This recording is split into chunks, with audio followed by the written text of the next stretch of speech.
नैबे दैसानि मुङा जाबाय लथाय दैसा। बे लथाय दैसानि गोजान आरो जानथाया जाबाय 5 किल'मिटारसो गोजाननि दैसा बियो। दिनै बिथांमोना बे दैसाखौ साफा खालामदो। बे लथाय दैसानिफ्राय 90सो आबादारिफोरा बे दैसानिफ्राय दै लांनानै आबाद खालामगासिनो दङ दा। बे लथाय दैसानि सायाव गभर्नमेन्टनिफ्राय माबाफोर अनसुंथाइ मोनदों ना मोनाखै साफा खालामनायाव बा डेभेलप खालामनायाव? बुंनाय बायदिब्लाथ' दिनैसिम लथाय दैसायाव माने बिदि सरकारनि अनसुंथाइ मोनाखै। माने जिखिनि जोंहा आबादारि दं बिसोरनो माने बयबो ज' जानानै साफा खालामो। बोसोरफ्रोमबो मावनो गोनां जायो। बिदिनो बोसोरफ्रोमबो मावनो गोनां जायो। माने नांगौ बायदियाथ' माने खदालजों जोंहाबो साफा जास्लाब हाया। माने जोंहा निजिराबा बिमुग होनना बुङो, बे गोमालाङो जोंहा। आच्छा, बे लथाय दैसानि बे दैनिफ्राय नोंथांमोना बेसेबांसो आबादारिया बे दैनिफ्राय मोनगासिनो, बे दैसानिफ्राय आबाद खालामगासिनो दङ दा दै मोनबाय थादो? जोंहा बे लथाय दैसायाव 100निबो आब दङ। जोंहा बेयाव 100नि आबनि आबादारिफोरा बे दैसानिफ्राय आबाद खालामगासिनो दङ। खालामगासिनो दङ। बिराद खस्थ' मावनाङो नङा होमबा? मावनाङो। आच्छा दे। लथाय दैसा बिनि जानथाया जाबाय 5 किल'मिटारसो गोजान दङ।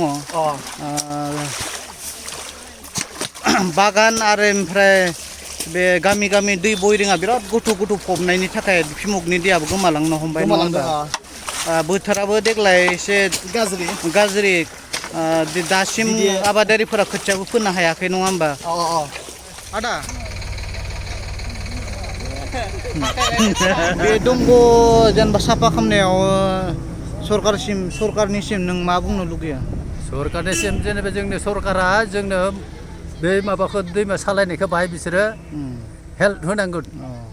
जिसिबिफोरदो बाहाय साफा खालामना होनांगौ आरो ना। आरो ओमफ्राय बिथि बे दैयाथ' बियो ओरै पाहारनिफ्राय फैया, दैजोंनो फैया। फिमुगफोरा दा जेनेबा फबजोबलांबाय नङा होमबा? बे फिमुगखौबो जावखांना होनायनि एसे बेबस्था लानांगौ नङा होमबा? बेखौ लाथारनांगोन। साफा बोसोरै बोसोरै नोंसोरनो खेथियकफोरानो बेखौ माबा खालामना लानांगौ, बेखौ सालायबाय थायो रायजोआ। बाहायबो हेल्प मोना आरो ना? जेबो होखाया। मोनखाया होखायानो। जों फैसा मावनाङो आरो। सरकारखौ हेल्प होगोन होननानै जों आसा खालामदों। नोंसोरो आखा नायो खिन्थु मोना आरो ना? मोना, जेबो होआ। मा दंग होनना बुङो बेखौ? लथाय दैसा। लथाय दैसा बियो। बे दंगनि दैजों 80-90 जन आबादारिया मोनो, खिन्थु नै अखा गैयिनि थाखाय रानलांजोब्बाय दैसाया। बरिं गायना होबाय ना, बरिं खालामजोबना होबायनो बेसेराफोरा रानगासिनो दङ। रानथाबजोब्बाय नै दा। खोथियाबो फोनो हायाखै। बिराद दुखुआव दं, खस्थ' बिथांमोना। दिन जालायलांबाय, दिनैसिम खोथियाखौनो फोनो हायाखै। नलबाथ' दा बर' जाजोब्बायमोन नङा होमबा?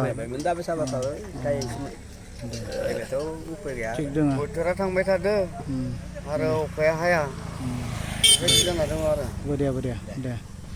होमबा सरकारा जाहाथे जेनेबा बे दैनि सायाव, बे लथाय दैसानि सायाव एसे गुरुत्त' होयो, बेखौ आसा खालामबाय नङा होमबा नोंथांमोना?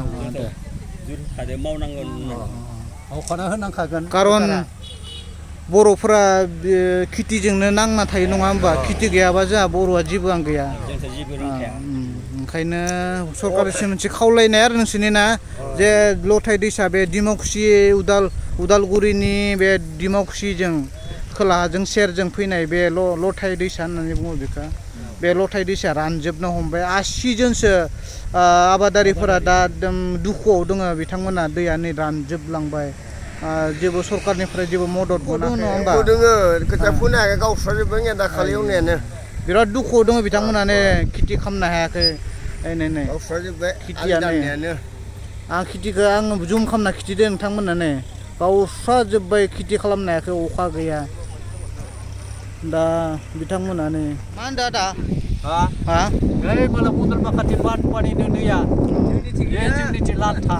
खोथियाबो फोनो हायाखै आरो ना? गावस्राजोब्बायनो, खोथियाबो फोनो हायाखै। बिराद दुखुआव दं बिथांमोन। गुबुन बोसोरावबोथ' बिराद दाबायदिबाथ' सोमखांबायमोन। नै बिराद दुखु दं बिथांमोना आबादारि नै बिथाङा माबाफोर बुंनो लुगैदो दे बुं देग्लाय खेथिखौनो मोजां खालामनो हायाखै बिनि थाखाय आं दुखु ने मान खालामनो हायाखै दै मोनाखै दै मोनाखै दैया मानो कारनो फैयाखै देग्लाय दैया बोथोरानो गाज्रिबा कमिटिनि प्रेसिडेन्ट बिथांमोना नायनो हागोन नै बेसांखिनि आबादारि दङ नैबे आबादारिफोरनि मुं गोजाबै 80-90 जनसोनि मानसिनि नाम दङ बेवहायनो बोसोरफ्रोमबो सालायनो गोनां जायो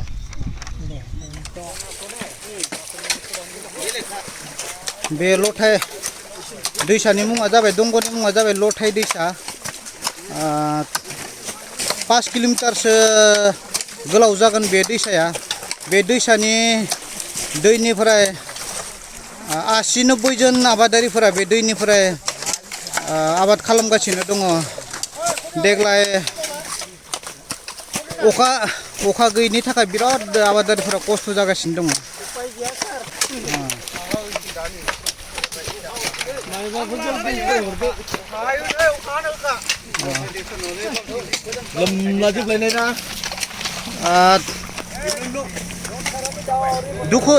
दुखुनि बाथ्राया बेनो दे जे बोसोरफ्रोमबो आबादारिफोरा गावनो एसां गोजान दैसाखौ गावसोरनो मोजां खालामनानै लानो गोनां जायो दिनैसिम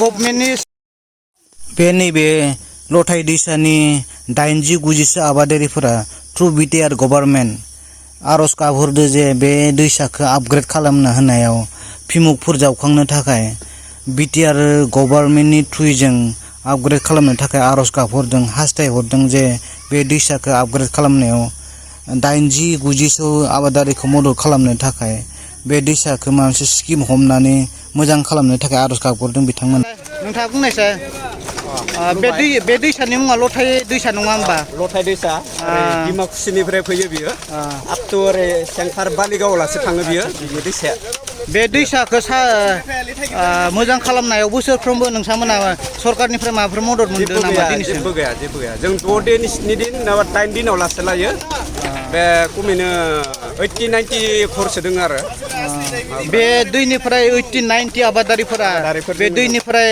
आबाद मावगासिनो दङ नङा होमबा ओमफ्राय जों आरो गोबां दिन बेखौ साफा खालामनांगोन नै मियानिफ्राय जागायबाय आपटु समबाराव लासे टारगेट लादो आरो समबाराव लासे फोजोबनायनि गथ' बयदिं फबनायनि थाखाय फिमुगाबो गोमालांबाय गोमालांबाय ओरै आफांथि दैखौनो मोनला आबादारिफोरा बहुत खस्थ' जादों देग्लाय बे बेलायाव गभर्नमेन्टनिफ्राय नोङो माबायदि लुगैदो बिटिसि गभर्नमेन्टनिफ्राय बिथांमोना एसे नायनांगौ एसां गोलावनि आपटु 5 किल'मिटार गोजान बियो 5 किल'मिटार गोलाव लथाय दैसा दा बेखौ साफा खालामना होयोबा जों एसे गोजोननाय मोनगौमोन आरो आबादारिफोरा गासिबो देग्लाय अखायाबो खम नङा होमबा अखा बहुत खम बेनि थाखाय नै खोथियाखौनो फोनो हायाखै दाबो थावजोबलांबाय नङा होमबा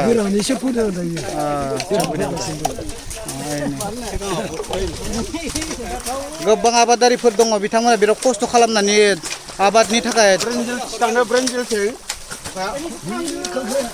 दंग'खौ साफा खालामगासिनो दङ ओरैनो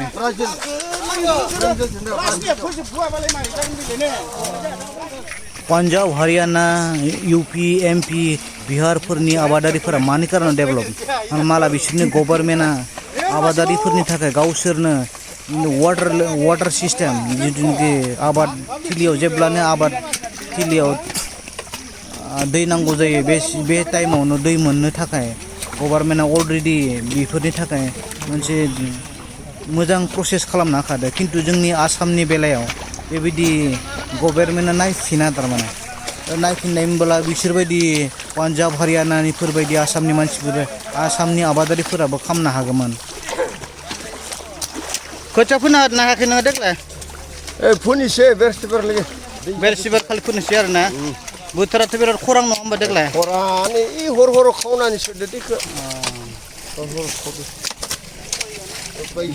दैनि थाखाय सिख' खालामनो गोनां जादों नै हराव दैखौ बोरायना लांनो गोनां जादों हरनि 1-12 फैनानै दैखौ खावनो गोनां जादों नै बिथांमोना सरकारनि फैसा मोनाखै बिथांमोना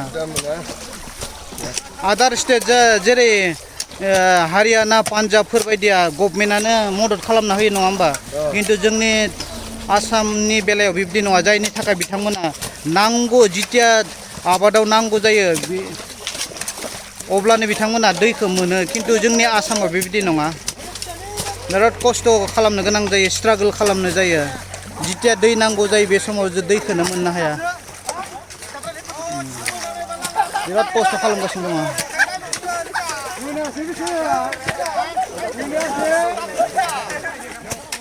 फिन खेबसेबाव बिथांमोना 90-80 आबादारिफोरखौ मदद खालामनो थाखाय बे लथाय दैसाखौ आपग्रेड खालामनायाव फिमुकफोर जावखांनायाव बिटिआर गभर्नमेन्टनि थ्रुजों मोनसे स्किम हमनानै मोजां आपग्रेड खालामनो थाखाय डेभेलप खालामनो थाखाय मोनसे स्किम हमनानै बे दैसाखौ मोजां खालामनो थाखाय आरज गाबहरथारदों बिथांमोना हास्थायदों जे जोंनि बर'नि थांना थानाय माबायानो जाहैबाय आबादारि बेखायनो बिटिआर गभर्नमेन्टखौ गुरैयै खावलायहरदो जे बे